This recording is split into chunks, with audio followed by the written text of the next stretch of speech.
ప్రజల కోసం కొత్త రాజకీయ పార్టీ అవసరమని తెలంగాణ జాగృతి అధ్యక్షురాలు కవిత అన్నారు. ఏప్రిల్ 25వ తేదీ ఉదయం 10 గంటలకు తన పార్టీ ప్రకటిస్తానని కవిత తెలిపారు.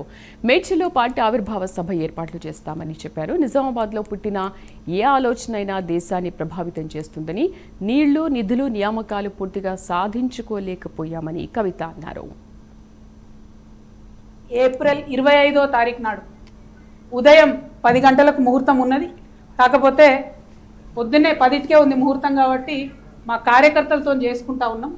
మేడ్చల్లో మునీరాబాద్ అనేటటువంటి ఒక ఊరిలో, మేడ్చల్లో మునీరాబాద్ అనేటటువంటి ఒక ప్లేస్లో ఓఆర్ఆర్ దగ్గర ఉంటుంది.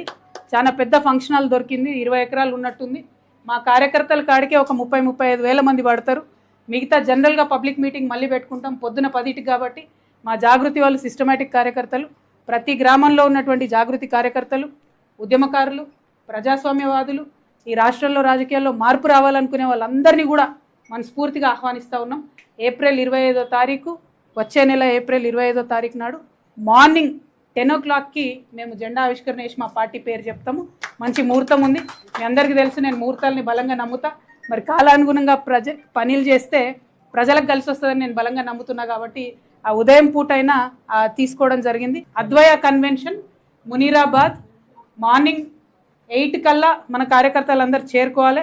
ఎందుకంటే 8 నుంచి మనం అందరం కొంత మాట ముచ్చట వేసుకొని 10కి ముహూర్తం ఉంటుంది కాబట్టి 10కి లాంచ్ చేసుకుందాం. ఆ మొత్తం 18 ఎకరాల్లో కూడా మరి ప్రాంగణాలు ఎట్లుండాలి, స్టేజ్ ఎట్లుండాలి, మేము మా ప్రాంగణానికి ఎవరి పేరు పెట్టుకుంటాం, మా దగ్గర జాగృతి నుండి ప్రతి గ్రామం నుంచి కార్యకర్తలు తరలి రావాలి. పొద్దున్నే ఉంది కాబట్టి మంచిగా పొద్దుగాలు లేచి సద్దన్నం తిని బయలుదేరండి.